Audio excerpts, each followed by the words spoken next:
Qatar. What have you heard about it? Many people know Qatar as the sponsor of their favorite football club, or as the host of the 2022 Football World Cup. So, what else is there to know? Let's start with a few facts. Qatar is a small peninsula in the Middle East and shares a border with Saudi Arabia. Qatar. It has beautiful beaches and a stunning desert. And, thanks to its natural gas, it is one of the richest countries in the world. It is run by the Emir and is home to around 350,000 Qataris, as well as more than 2 million migrant workers who play a vital part in the economy. On the downside, political parties are not allowed. The vast majority of workers cannot join trade unions. Women face discrimination, and homosexuality is criminalized. In 2010, FIFA awarded Qatar the right to host the 2022 World Cup, a decision that was widely criticized. What's gone wrong in the run-up to the World Cup, and who is responsible? Our researchers have spent the last decade investigating. I have been working with Amnesty for the past 10 years, researching and documenting human rights violations in the Gulf region. I traveled to Qatar to meet migrant workers there in the country, meet officials, but also traveled to sending countries to meet migrant workers in their home countries and hear about their stories and experience working in Qatar. As a person coming from the Middle East, I was genuinely so happy when Qatar was awarded this right to host this World Cup. Basically, it meant for once I felt our region will be associated with a mega sporting event, being able to celebrate the Middle East, the culture that we have, and not being necessarily associated with wars and terrorism and violation. The World Cup offered a welcome opportunity to show off the country's best features. But concerns over Qatar's human rights record persisted. And when corruption scandals rocked the heart of world football, FIFA elected a new president, Gianni Infantino, with a promise to put the FIFA house in order. Of course, the World Cup will take place in Qatar in 2022. And so, the ball rolled on. 7 stadiums, hotels, an airport, and a new city had to be built. Apart from a lot of money, you also need a lot of people to make this a reality. And this is where the suffering for many of these workers began. Qatar brought in hundreds of thousands of extra migrant workers, mainly from Asia and Africa, to do the hard labor. Migrant workers are governed by the so-called kafala system in Qatar. They must have a kafil, or sponsor, to enter the country and to work. At any point and for any reason, the sponsor may withdraw a worker's sponsorship, leaving them undocumented and at risk of arrest. So in a nutshell, these elements of this kafala system create this power imbalance between workers and employers and are usually used by unscrupulous employers to abuse and exploit migrant workers. So what are the issues that migrant workers face? Obviously, we just have to caveat all this by saying not all migrant workers in Qatar face labor abuses and exploitation, but the system in place in the country allows for these abuses to happen and facilitate these abuses. And the problem starts usually in the sending countries, where migrant workers tend to pay high recruitment fees to secure these jobs in Qatar and the Gulf. So they come to the country already in debt, and once they arrive in the country, many also are deceived into their labor conditions or working conditions. So they were promised jobs that are different than what they will find in Qatar, be it at the pay level or the conditions that they will be living in. Others also have issues of unpaid salaries or late or non-payment of wages, which we refer to as wage theft.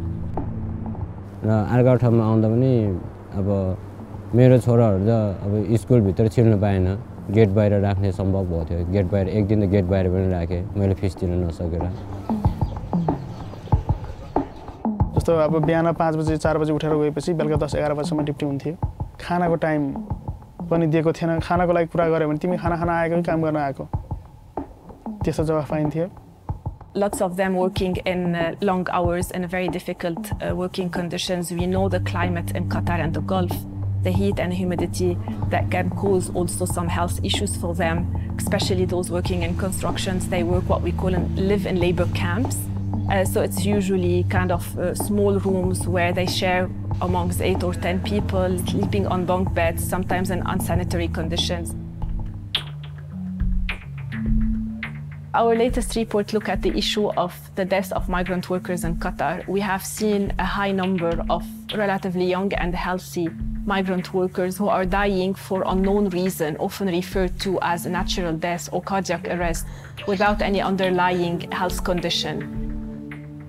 Sujan আমার ছোট ভাই প্রায় 3 বছর হয়ে গেছে 3 বছরের মাথা শেষ করতে পারে না তার অনেক স্বপ্ন ছিল অনেক কিভাবে মারা গেছে একমাত্র আল্লাহই জানে Sadly, the case of Sujan is not unique, and we have seen other cases of families of migrant workers who are suffering as a result of the death of their loved ones in Qatar. Qatar will have the duty to remedy the families of the deceased families back home if the investigation found that the death is actually related to their working condition. Any death is a tragedy, whether it's 1, whether it's 1,000, whether it's 2, and that is unacceptable. And our goal and the steps that we've taken and the steps that Qatar in general is taking is to make sure that that number reaches 0. It took some time, but eventually Qatar listened to some of the criticism. In 2017, it started to introduce important reforms. Migrant workers can now leave the country and change jobs without permission of their employer. Qatar also facilitated workers' access to justice and introduced a compulsory minimum wage. The reforms that have been introduced were good on paper, but in practice they remain weakly enforced and implemented, meaning that when you hear the stories of migrant workers, you can tell that they are still struggling and many are still facing abuse. For instance, despite the fact that now migrant workers are allowed to move jobs without the permission of their employer, there are certain loopholes still in the system that means that many are not able to move jobs. For the cases of unpaid salaries, we have spoken to many hundreds of migrant workers who've been waiting for months to get their case settled in court. And at the end of the day, they ended up with a piece of paper without receiving any of their wages or their dues. It's clear that Qatar has a responsibility here. But what about FIFA?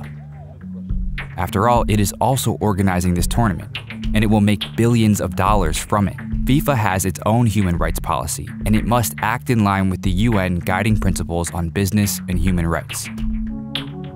That means that FIFA must ensure that any championship it organizes does not negatively impact human rights. Has FIFA actually done that?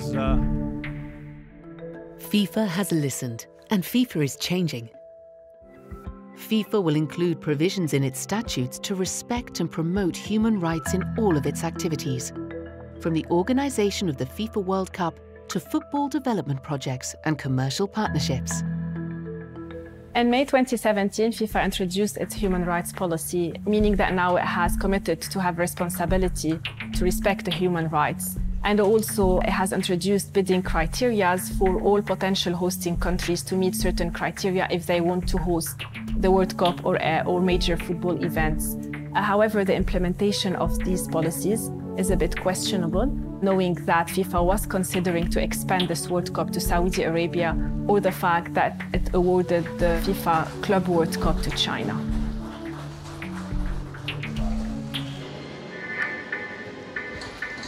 It's clear what FIFA must do. It must ensure that human rights are respected in the context of the World Cup and pressure Qatar to make sure the labor reforms really improve the lives of all workers. This applies not only to the people building the stadiums, but also to the many thousands of waiters and waitresses, hotel staff, taxi drivers, cleaners, and security guards, without whom the teams and their fans could not enjoy the World Cup. If FIFA does its own human rights checks in the selection process of all future championships, abuses like those in Qatar could be prevented. I really want this to be an opportunity for change, and I am hopeful that Qatar has come a long way, but it needs to continue carrying on the reforms process that it started. It needs to give it meaning, it needs to implement it and enforce it properly so that Qatar will be a better place for migrant workers. However, the clock is ticking. We don't have much time. Pressure on Qatar and FIFA is increasing. The spotlight on this World Cup has brought important changes to Qatar's labor system. Still, much more needs to be done. If we all step up the pressure, we can push Qatar to improve the lives of migrant workers, not just for the World Cup, but after this event is over too. There's a lot more to be gained in Qatar than just winning the trophy.